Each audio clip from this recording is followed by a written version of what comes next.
Welcome in to the Husker247 podcast. I am Mike Schaefer, joined by Brian Christopherson here on Monday after yet another Nebraska football game that didn't go how anyone truly wanted, even though there was, that brief moment of hope where it's like, is this the Saturday where it all just sort of comes together and Nebraska is staked to an early lead against a foe that always seems to beat them?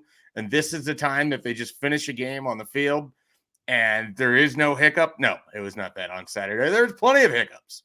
And who better to go through all of it than Brian Christopherson? And noticeably absent today because of too much partying after a game that will not be discussed on this podcast is Michael Bruntz. You can find your Broncos talk somewhere else.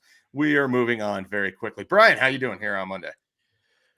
Yeah, we don't need to talk about that game on Sunday night. But I suppose we do have to talk about that game Saturday night. It was a fascinating game, and actually it was a pretty interesting press conference on Monday too, because it hit on 3 or 4 different topics of significance, probably. But yeah, I'm doing well. I didn't answer your question. I got through that, and then I didn't even answer what you asked me. I'm doing pretty well. Health is all right. Okay. Good. That's what we want to hear. I mean, we're heading into, I don't know, the Super Bowl week of our season, given all of the stuff that's going on this week alone. We cram as many sporting events and as many things as possible and throw in personally, my favorite holiday of the year on Thursday, just to, balance it all out. So, there's no shortage of things going on here with Husker 24/7. And of course, we'll be talking about basketball on the basketball podcast. If you're not familiar, there's a Husker 24/7 Hoops cast that'll be on Tuesday morning. We will dive into a thrilling win in Sioux Falls. But this one today is to discuss Nebraska's latest loss in Madison, Nebraska's latest overtime loss. Shout out us, Summer Overtime Podcast, to get the people prepared for what they saw yet again on Saturday night. Let's start at the ending, Brian. At any point, did you think when Nebraska walked out to midfield at the end of regulation that they were going to win in overtime? I gave it like a 45% chance they would win in overtime. You're talking about at the coin flip. What was my percentage? Yeah. They made the field goal. The game is over. We're going to overtime. Mm-hmm. You've now reset yourself. It's sudden death, essentially. Not really, I guess, alternating possessions, but still. I mean, in the terms of how Nebraska plays, it's basically sudden death.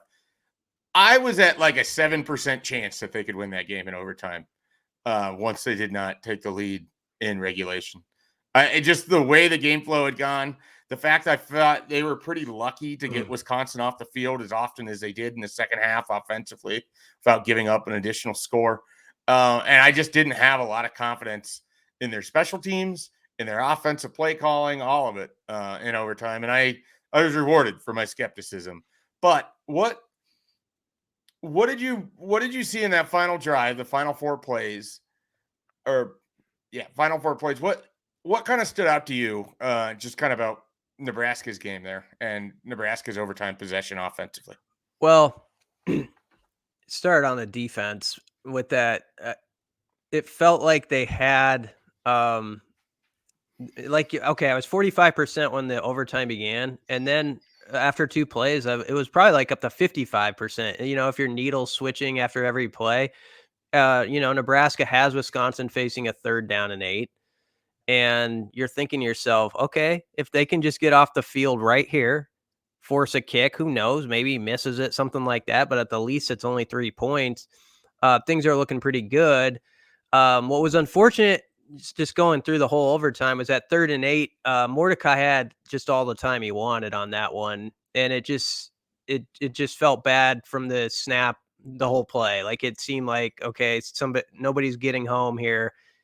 He's going to find someone. And sure enough, someone settled down and found a nice 9-yard catch. But then, you got him again, like 3rd and 10, and you're thinking, okay, hold him to 3, and who knows, you're feeling pretty good if you do that.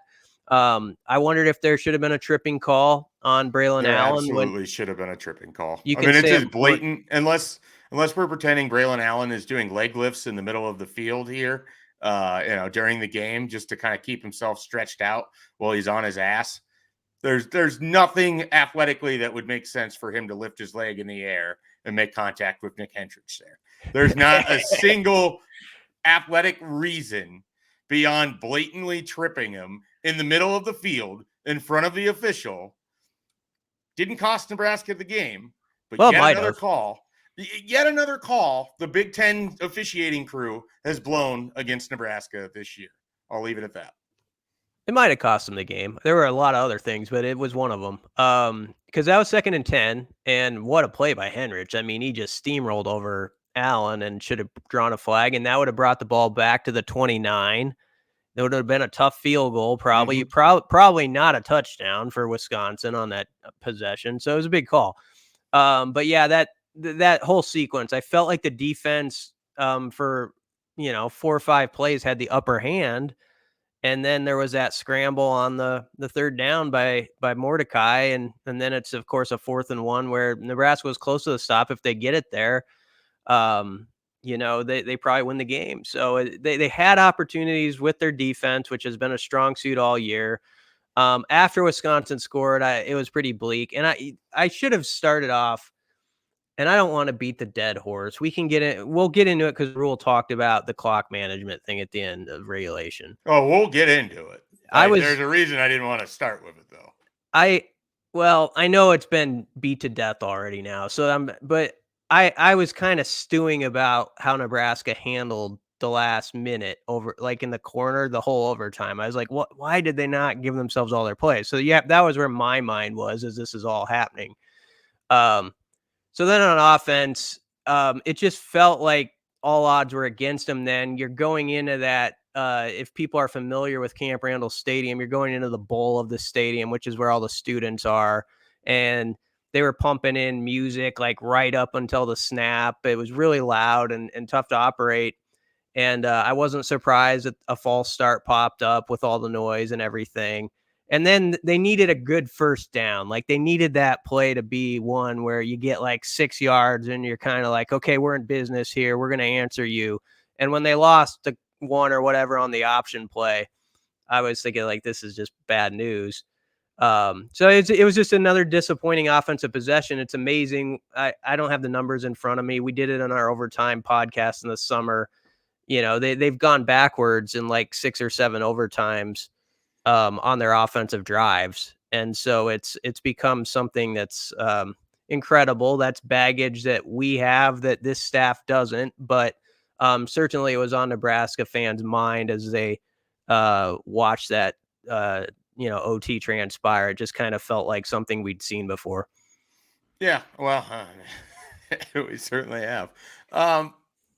With the offensive play calling, I guess the option there was such an interesting call to me because I don't know what they were hoping to catch him in exactly, and then just how uncomfortable it looked when it was ran is a reminder that this isn't really the offense they want to be calling or running, and yet it's in a critical moment, your first down play in overtime, it's where they went, and I would love to, and obviously Marcus Satterfield will talk on Tuesday, and we'll see what he has to say about it. But I would love to know what the rationale, like if it seems to me that it was like we think we're going to catch him in something here. And it just clearly did not work. The same with the, very different play, very different time of the game. It felt like Nebraska was very confident they were going to catch Wisconsin with that Jalen Lloyd reverse, and it just did not work.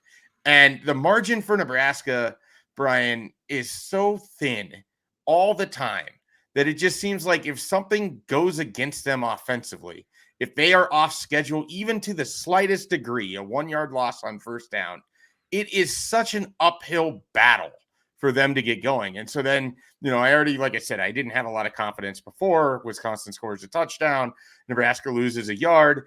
And then at that point, it's just like, okay, what's the plan here? What are you going to do? And then it just sort of, falls apart at that point. So it feels predictable on some levels, but I don't understand. And it's not just like it's only Marcus Satterfield here.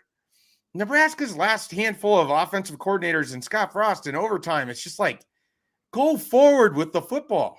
Like there's so many like horizontal plays, and Danny Langsdorff ran one of the worst in the era of which Nebraska never completed a halfback screen. They ran like a negative 7-yard one against Northwestern on like first or second down. Like it's just I just do not understand. Like I would think in overtime, you're calling the plays that you feel the most confident in, that you have run the most, your bread and butter.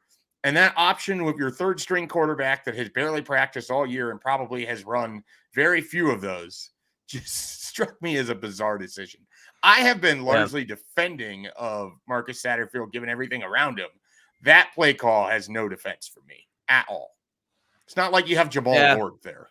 Well, yeah, I would agree with you mostly. I mean, it's one of those calls where they must have thought it's in their back pocket. They hadn't run it a lot in that game or at all. I don't remember. I don't think they had run an option at all to that point. So point. that's probably what I mean. It's a little bit of a thinking like they probably did think they were going to bust them on it. Like it's going to be like, okay, they're expecting you're going to go with Emmett up the middle or whatever, and you take it outside and you get that pitch and you're hoping the guy turns a corner and like makes 10 yards or a house call or something like that. I don't know. I'd have to watch it back a few times if there was any pass option off of it. I don't remember if there was. We were in the other corner of the end zone. But yeah, it's there are certain plays in football where it does take some cojones in a way to call them, because if they don't work, they're easy to like say, why the heck would you do that? And that's one of those plays. So I just felt like after Wisconsin scored, Nebraska did the right thing when they won the toss and took the ball second. Don't get me wrong. I mean, that's what you always do unless you're Colorado, which doesn't know the overtime rules. And so they take the ball first. That was a needless jab, but I still remember that. The fan base appreciates you. Anyway, yeah, you take the ball second all the time. In this weird case, like it would have almost been advantageous to have the ball first, because you just had your offense on the field and they kind of had some stuff working, and you had Wisconsin won the toss. You would have got the ball first, but you would have been playing on the other end of the stadium, not as noisy. There would have been some factors that would have actually been beneficial to Nebraska. So it kind of worked against them in a way that they won the toss when it's all said and done. Easy to say after the fact. Had Nebraska stopped them on third down on defense, you don't say that at all, but that's what we do 2 days later. We talk about things like that.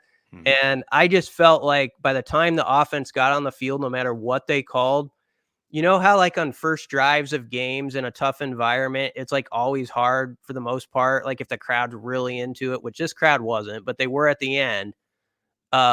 It's tough to get anything going because the defense is so amped up. That's how it felt like to me when Nebraska's with that scenario that they were down 7 now, having to get anything done.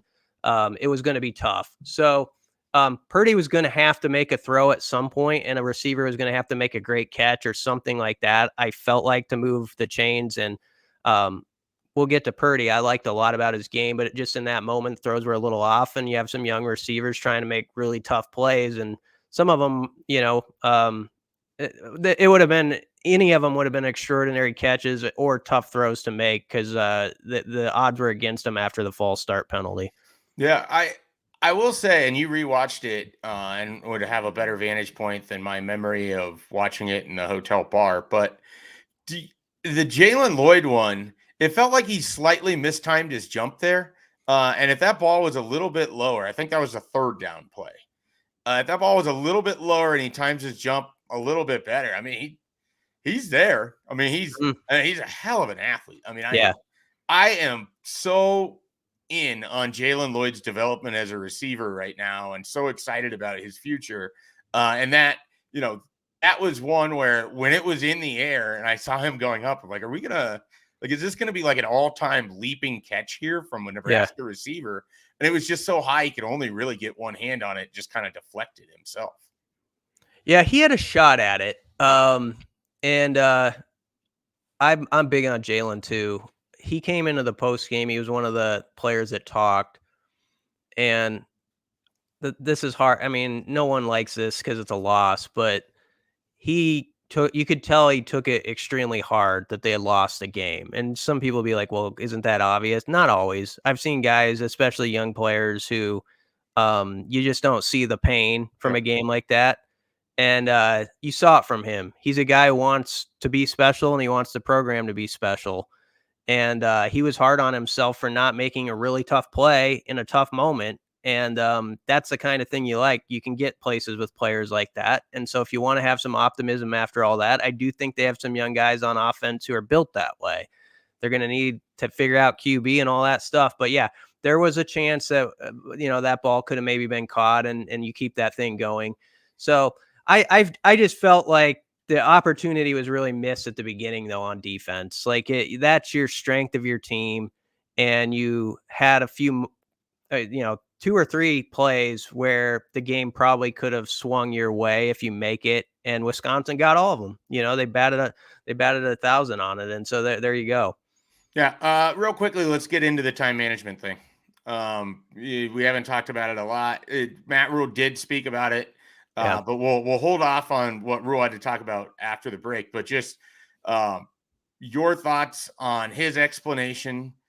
Well, I guess he reiterated it. So let's just do it all right now. What he had to say, what you saw, what was out there, all of it. I know for me, his explanation rings a little hollow when you're concerned about the other team getting the ball and driving and kicking a field goal to win. I understand you're trying to do two things. You're trying to run the clock down enough that when you score, there's no chance for them to do anything. And yet at the same time, just like in the Maryland game, there's a part of me that wants him to step outside of like, oh no, what about the other team? And just like, what is best for my offense and my team in this moment right now? And I don't think if you truly think about it, I don't think that you can worry about what Wisconsin was going to do with their possession. There's too much what if of, if they got the ball and there's 55 seconds or there's 37 seconds and they only needed to go 40 some yards or whatever it was. If they can do that and your defense gives it up, you deserve to lose. You didn't finish the game out as you wanted.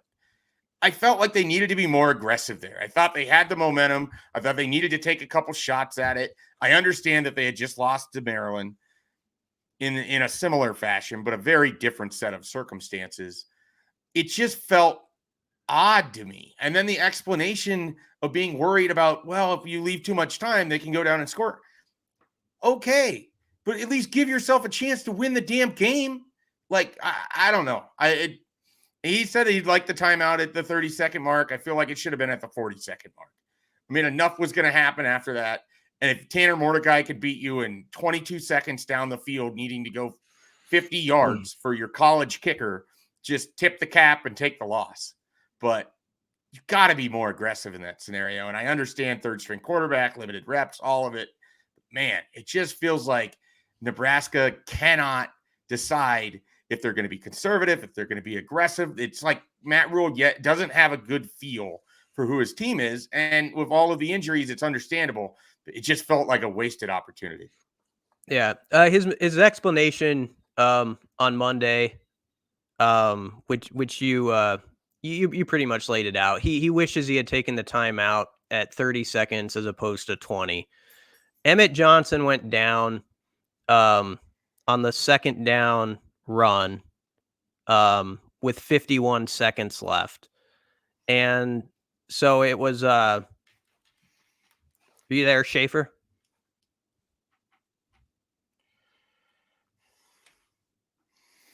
Yes, Brian, I'm still here. I was trying to have you keep talking while I did something in the background, but continue. I'll keep going. Yeah, Emmett Johnson went down with 51 seconds left, so it would have been 3rd and 2 there. And I agree with you. I would have taken the timeout with like 35 to 40 seconds if it were me. I'm not making the big bucks. That's what I would have done. And the reason why I would have done that is they were in a favorable down and distance setup of 3rd and 2. If it was like 3rd down and 6 or 7, I would have more understood like if you wanted to milk the clock a little bit. But they were in an advantageous spot to get the first down, which they did on the Chubba Purdy run of 6 yards to the 12.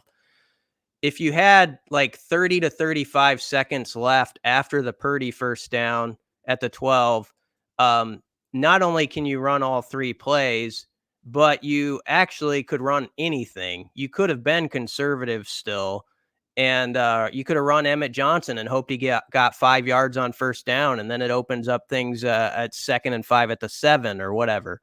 So that's why I just felt like when you short yourself 2 opportunities to win it right then and there, it's disappointing to me. And so that's why I disagreed with it. I still do. I understand this. I think this is a staff that thinks through that stuff pretty thoroughly. And I just happen to really disagree with the decision they made this Saturday. Now, the 3rd and 7 pass against Maryland, I disagreed with that one too. And for that moment and that team and that quarterback who'd been on scout team all week.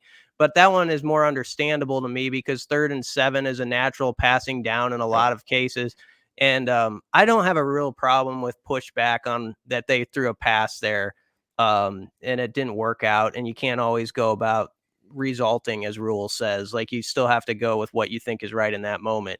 So I'm not one who's extremely down on what they did against Maryland. I was pretty down on what they did in the last minute against Wisconsin because like I say, you just gave up 2 opportunities. Also, when there was only 13 seconds left and it was 1st and 10 at the 12, Wisconsin knows you have to throw the ball, at that point into the end zone. And so it makes it very easy for them defensively. If you have 30 to 35 seconds left, they have a lot to think about. And as much football as you watch, like, one of the hardest spots on the field is to score between like the 11 and the 15. And that's where you need a couple downs usually because you And a need couple dudes. You need guys. And Yeah, Nebraska did not have that Yeah. necessarily on the field. So you have to admit that. Yes. But that's where if you had the extra downs, you have the opportunity on 1st or 2nd down to move the ball forward a little bit where you're more in that like 5 to 6 yard area where, then anything can happen if you have the right play and all that. So, yeah, I wrote about it after the game. And at this point, what's done is done and it's all been said. And he laid it out and he told the team he wishes he had one more play than they ran. I wish they had 2 more plays than they ran, but that the way it worked out is what it is. And there's no guarantee they would have scored a touchdown. I just felt like I thought they had Wisconsin on their heels a little bit after the Purdy scramble and all that, and it just kind of let them off. They had the advantage with the clock. And as a football fan, don't you always think, like, when you're watching the Vikings, like, there's certain times where you're like, I hope the team doesn't do this, or I hope they don't go for it here. And you're kind of hoping they do something, go. And that was a moment where what Nebraska did, if I'm a Wisconsin fan or whatever, I'm saying, thank you, like, thanks for that. Like, thanks for the assist there. So that's what I think about it. Yeah, well, I mean, if we're putting it in the context of the Vikings, there's a lot of thoughts I have that are probably going to be different than the conventional process because whatever Minnesota tries to do tends to go opposite and pear-shaped. It's kind of, like I watched the same game on Sunday and Saturday in some ways, but we'll spare the people that, and instead we'll give the people a short time out here. When we come back, we'll get into more thoughts from Matt Rhule, including is there going to be some staff changes, and not necessarily because he's moving on from somebody, but could Tony White have opportunities ahead in his future? Matt Rhule had thoughts on that. Of course, we can't just rehash Wisconsin. Iowa's coming as well. What did Matt Rhule have to say about the game coming up on Friday? All of that and more when we return here on the Husker247 podcast. Okay, so I mentioned Tony White is appearing on several hot lists for coaches. That for opportunities, San Diego State is open, Syracuse is open, UCLA could be open. A number of positions are expected to open up at some point, and Tony White is going to be a name that is going to be on these. He had a fantastic year here so far with Nebraska.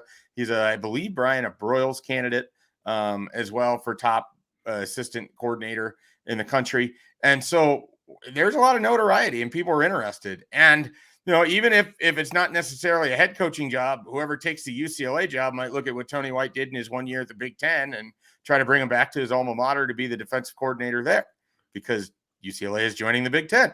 So that's something to keep an eye on as well. What did Matt Rhule have to say about this speculation? Because it's sort of unique, Brian. I can't remember a head coach talking about his coordinators and inviting people to interview him. Granted, Nebraska hasn't had a lot of coordinators that have probably deserved head coaching opportunities either in recent years. Yeah. And as much as we disagreed with their clock management at the end of it, and I'll get to that answer, but I actually believe in the staff quite a bit. And Rhule, I think in situations like this, one thing I really appreciate about him, you can talk about it and he will have really good answers. And he's not like one of those head coaches that's like, "Oh, let's put this in the corner." Like for instance, when the clock management thing came up, it was generally kind of asked about handling those situations, and he said, "We're talking about how I should have taken a timeout earlier, right?" Like he kind of gets right to the middle of it. And so like on this Tony White thing, it's the same way. It's like, yeah, it's out there. Why would here you go. He deserves it if he gets a head coaching opportunity. Basically, his advice to his guys though is, don't jump at the wrong job. Make sure the commitment meets the expectations. There's 2 or 3 things you got to check off to make sure that's the right job for you. Because if you're as gifted as I think Tony White is, and I think Matt Rhule thinks he is, there are going to continue to be opportunities. And so it's got to be the right opportunity. And, don't just jump into the deep end of the pool just to do it. And so he wants his guys to have success. He wants them to be in Nebraska, obviously. He'd love Tony White to be his DC next year. But if one of your guys gets a chance to be a head coaching job and there's only 133 of them or whatever in FBS, that's a big honor. And you understand why a guy is interested if that happens. So I like how supportive he is of his guys succeeding in that way. He also said, and this is true, if you look at his track record, he's always had good defenses, and he expects to have a good defense basically no matter who's coaching. And he expects Tony White's going to have a really good defense next year if he's at Nebraska, and he'll have opportunities that come with it. So Tony White's in a win-win situation right now. I mean, if you look at this roster, yes, they could lose like Ty Robinson if he decides to go to the NFL, and Quentin Newsome and Reimer are gone. But I was just like thinking the other day about like I wrote it today, like about Marquise Buford's back, and then you think about, oh, Deshaun Singleton's going to be next to him, and Isaac Gifford, and all that. Like it looks pretty good as you go through and think about the young D line and all that stuff. Tony White, as you know, is a sharp dude and is going to see all that and know that he doesn't have to jump just to jump. And so I would fully expect it would have to be a really good job for him to do it because he's got something pretty good working right now. And I think they can actually build on what they've done this year, even though the schedule is going to be harder next season.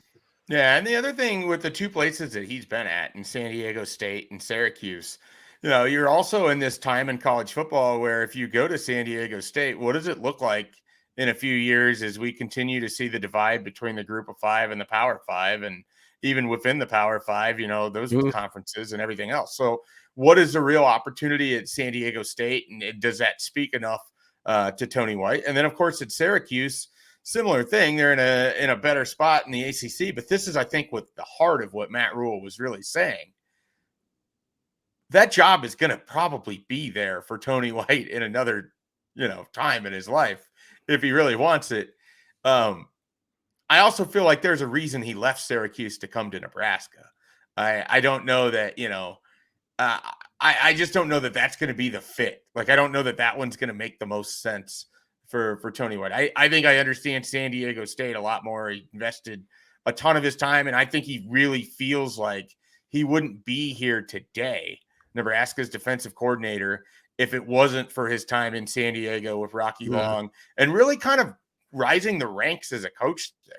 I mean, he kind of did everything. If you look at his career, that's where he grew up as a coach. And I think he has a lot of respect for that place.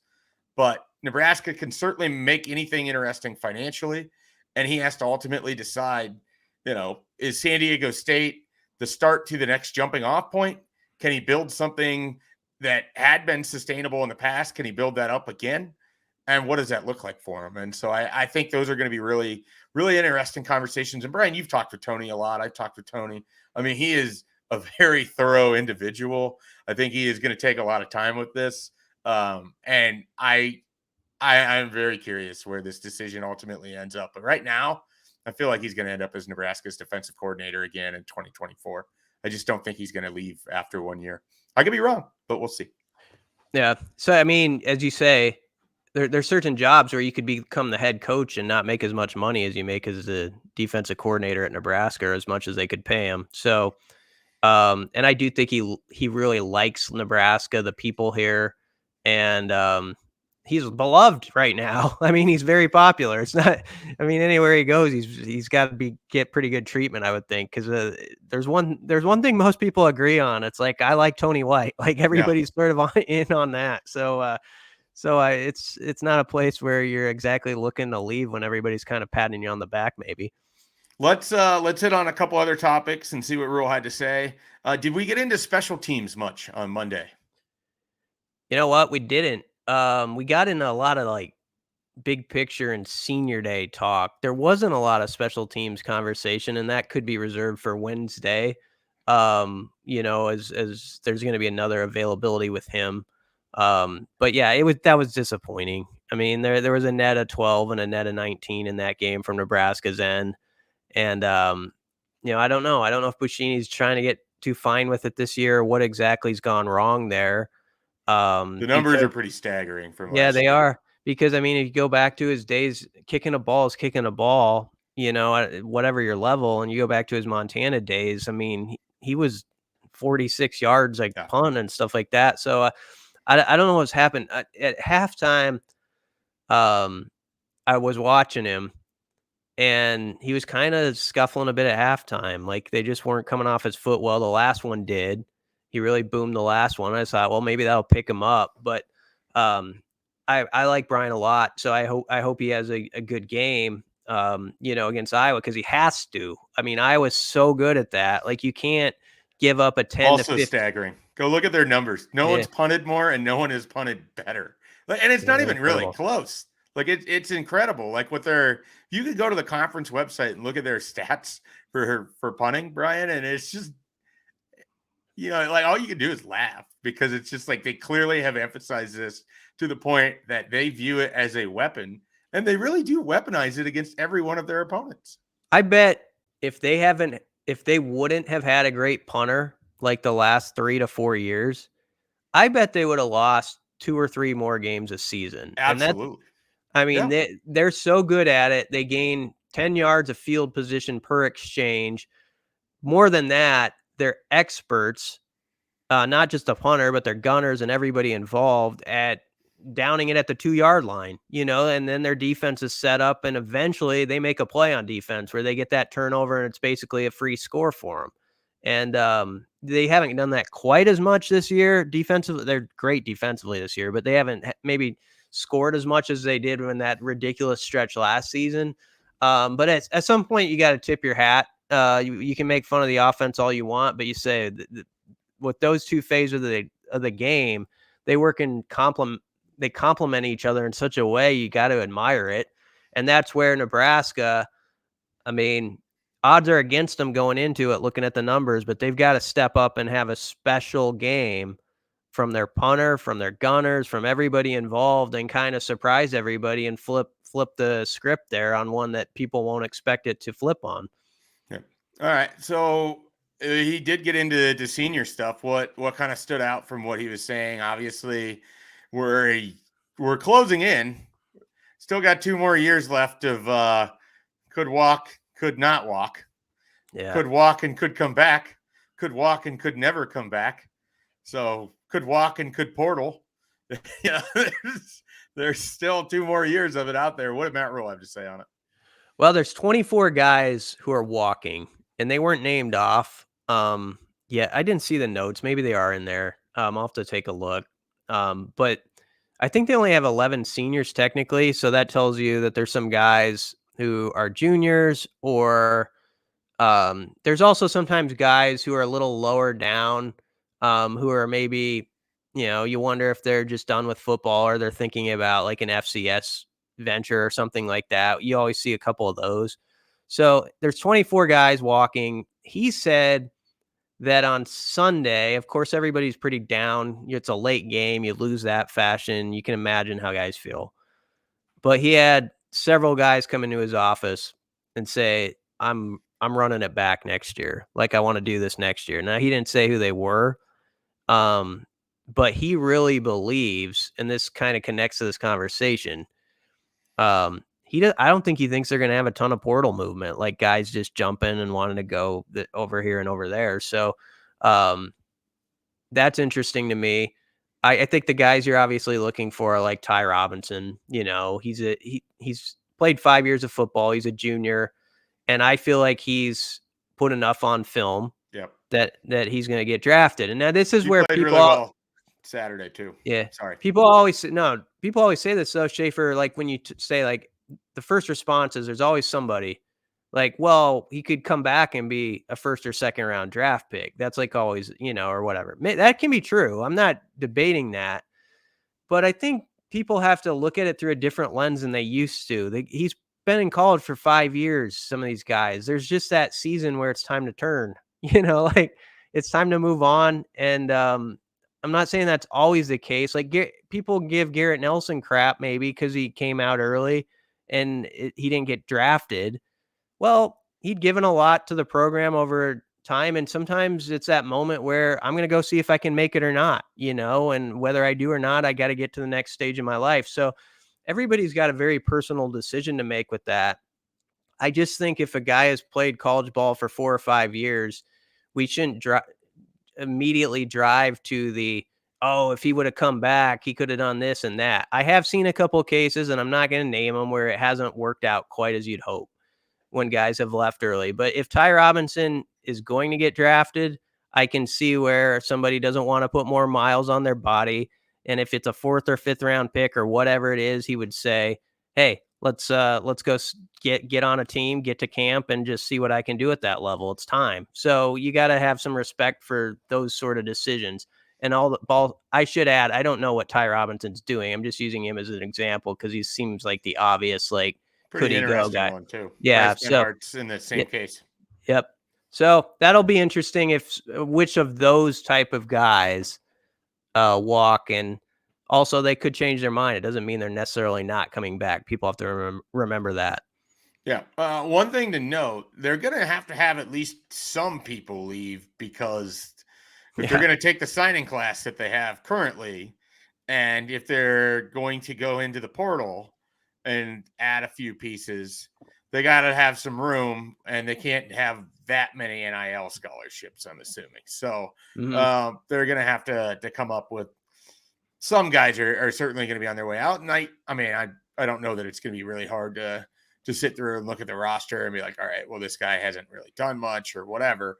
But there's always people that move on, and there's always off-season medical red shirts, and there's always different things that happen, and they'll get to the number they need to. But there certainly will have to be some departures besides just exhausting of eligibility for Nebraska to be able to bring in the class that it already has committed, let alone the ones that they want to continue to add. Because, oh, by the way, they're going to be bringing in some official visitors on Friday for the weekend, and they're going to have some visitors coming in December and the portal and everything else. So certainly going to have to look at that as well. Any other things you want to touch on that Matt Rhule has spoke about on Monday? I think we hit a lot of the big ones. I'm about to write this after we're done here. Ooh, a little preview. Depending on how quickly I put this up. Might not be a preview. It might be just like it's on the site. Not because you're slow. It's Thank you.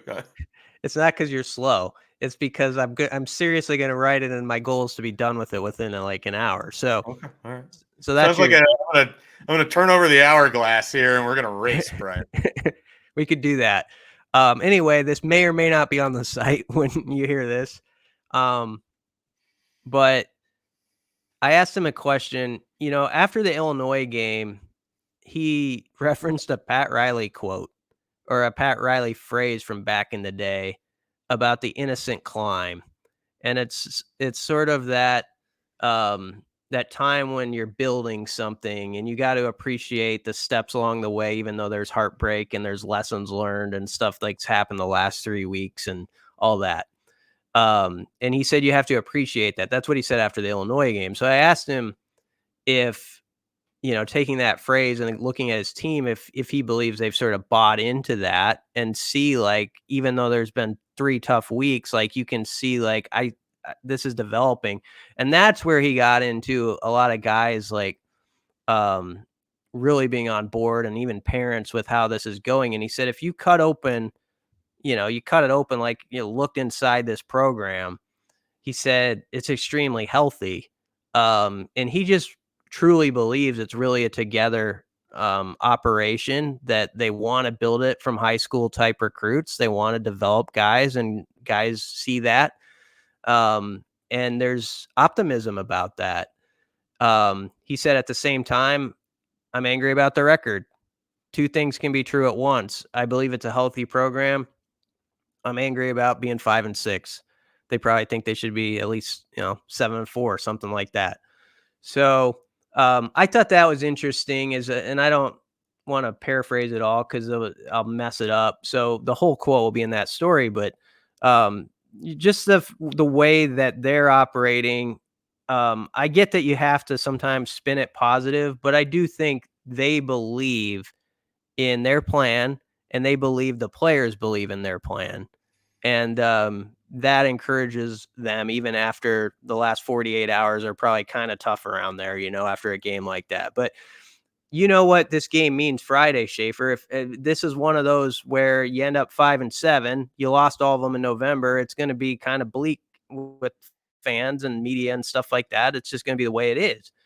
Another year without a bowl. If they win and beat Iowa for a second straight year, and on Saturday morning we're talking about where are they going to go, some of the last few weeks are kind of going to go by the wayside a little bit, like they will actually. I mean, so that's what's at stake on Friday. That's how big this game is. You don't want to say it's all or nothing, because the 24 is going to come up no matter what happens Friday, and they're going to be optimistic they can win more games and get it going. But for the narrative and the stuff that will be in the air in this state for the whole offseason, there's a lot that matters with Friday's game and helping you out in that regard. Yeah, I don't know that I can't speak obviously for the fan base, so often I try to. I don't know that there's been a lot of belief that Nebraska hasn't been largely bought into what they've been building or what they've been doing. I think the feeling, at least the feeling I've had, Brian, the last really kind of going into the month of November, when you look at the opponents Nebraska's playing, they caught 3 straight teams that were reeling. They caught 3 straight teams that it looked like they had issues, whether it was in the locker room, whether it was big picture with who their next coach was going to be, whether it was Maryland giving away the start of the season when you were 5-0 to all of a sudden you're looking dead in the face at going 5-5 with Michigan, and whoever they have to finish up. I think it's Rutgers to finish up. And you had Michigan State, where you didn't seem like they had a lot to play for. And you have Wisconsin, where the quotes coming out of there after they lost to Northwestern were about dissension and guys needing to pull together in the locker room. Nebraska caught 3 reeling programs where I would feel like their culture was better. Yeah. And they weren't able to win those games. And I don't know what to do with that to a degree, because a lot of it sort of comes back to, there's a part of me that feels like even against a schedule that it's been pretty bad, in some ways, Nebraska has overachieved to even be where they're at 5-6, given the amount of injuries and how much they've sort of had to transition. I mean, you look at the staggering amount of turnovers and possessions given away, even in some of those wins that they were able to come out on top of it. It is a very odd team. Like this, it feels like they're somehow exactly in the record that they should have, while also probably should be better, but theoretically could have been a lot worse. I don't know if any of that makes any sense, but this is among the stranger teams I think that we have ever covered, because it's really hard to get a feel for a team that has kind of been like put together with duct tape and some chewing gum and some pocket lint, and that's your starting offensive line at times. And then your quarterback is just like some found money in your pocket, but sometimes there's a hole in that pocket.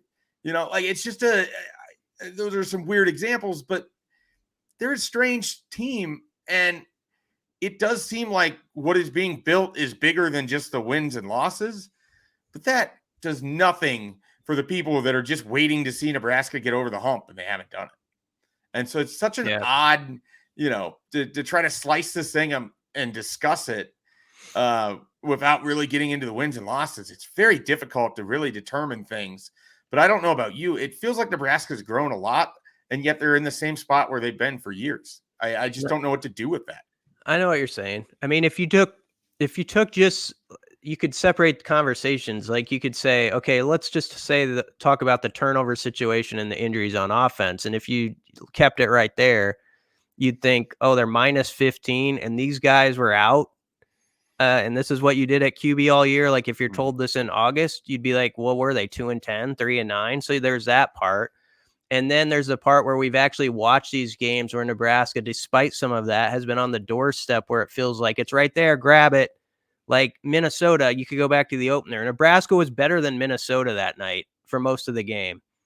They really were, like in the trenches and in a lot of parts, and they lost.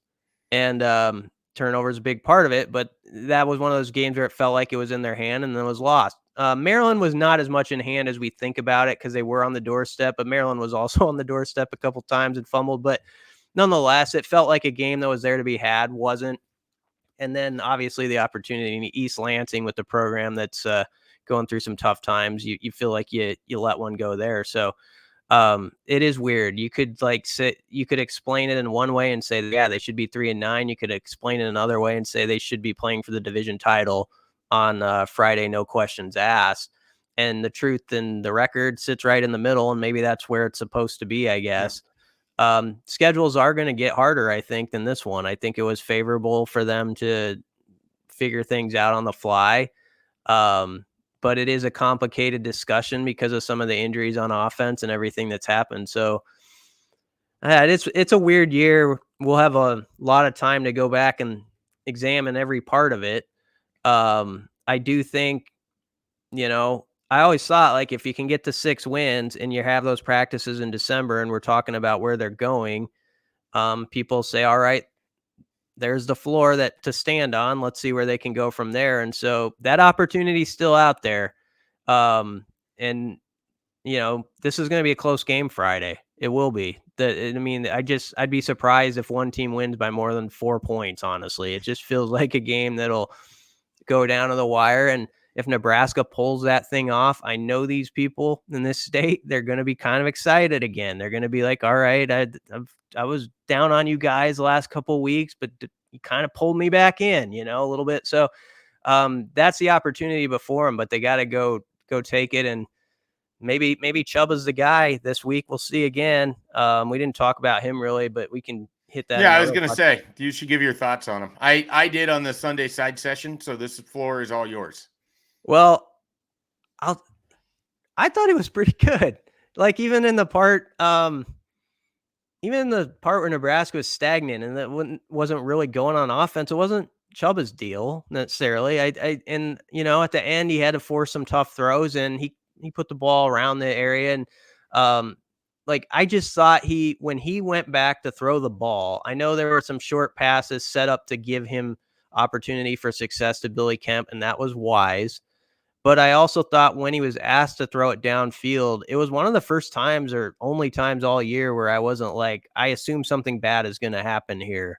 And I'm not trying to be snarky to other guys because that's just the way I felt. And it's just being honest. And on Saturday night, maybe it was because they just started so well and he just looked so comfortable in his skin out there. But I just thought yeah, he looks like he belongs. And he did not a year ago. And I think you'd be the first to say, and I know I would for myself, I kind of thought Chubba from last year was Chubba. That was I don't do that a lot, but I didn't really have a lot of confidence. People were saying, they should start him against Wisconsin. I was like, yeah, I guess, but I thought, I'm not saying he changed it where he should be like the starter in 24 or not. It's just all said and done, but he changed the narrative about himself. He definitely did, where you at least, people were talking over him in the QB conversation, and now they're not going to. Well, we'll see what happens Friday and if he gets the call and plays well. But if he can back up what he did in some respects against a very tough defense and just play composed and smart football, it'll go a long way for him and like how people are talking about him throughout the offseason. Yeah, I mean, I said in the Sunday side session, and I highly recommend people checking that out, of course. But I basically acknowledged I was completely wrong on Chubba for 2023. I did not want to watch him at all. I mean, he put together some of the worst quarterback play, and it wasn't just him. I mean, the offense in general was atrocious. The approach was atrocious. The line play was atrocious, etc.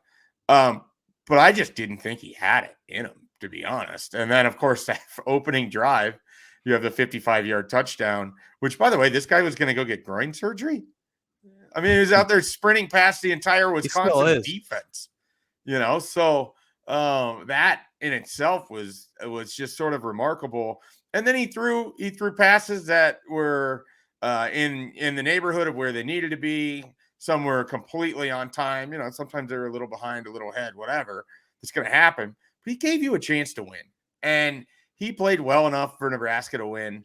They just don't have that many pieces that they can just go run away and hide. And I understand that to a degree. But I fully admitted on that podcast, I'll fully admit on this podcast, I was completely wrong. I mean, I just didn't I didn't think he had that game in him that he did on Saturday. And, I don't want to use the Iowa game as it's going to be any sort of more barometer either, but I hope that it wasn't a mirage. I hope that he's able to follow up on the Wisconsin game and he comes out with confidence and they've got a bit of a game plan to attack where they can attack. And he has an opportunity to kind of be a hero because, for a while, it certainly looked like he had just kind of rode in on his horse and, saved the town and was going to be, it was going to be the hero. And he probably should have been. They just couldn't get the job done in Madison. And we'll see if he's able to in Lincoln. And it opens up a really interesting conversation about who could be back for Nebraska in terms of what expects to be a pretty wide open 2024 spring quarterback competition. But I'll say this. I certainly have a lot more confidence about the idea of Chubba Purdy being your backup quarterback in 2024 or being a part of this whole thing than I did 2 weeks ago, where it was like, yeah, that's one of the guys I can't imagine seeing in this program in 2024. That doesn't feel that way at all, Brian, for me right now, just 2 games later with what he's done. And again, that's me saying I was dead wrong. You're an idiot. Thank you. I'm just before we go here, I watched Saturday's game. It was a unique experience for me, and this rarely ever happens because most of the time I try to be at home, not around anybody else, so I can just kind of lock in on the game, focus, whatever. I had a bunch of friends that went up to Sioux Falls to watch the basketball game. I have some friends already in Sioux Falls. Went to a bar called Stubby's. This place, and it wasn't just the group of friends that I had there. Like, there was a lot of Nebraska fans that just descended upon this bar. And there was about 6 to 7 locals that would have just been in there on Saturday night anyways.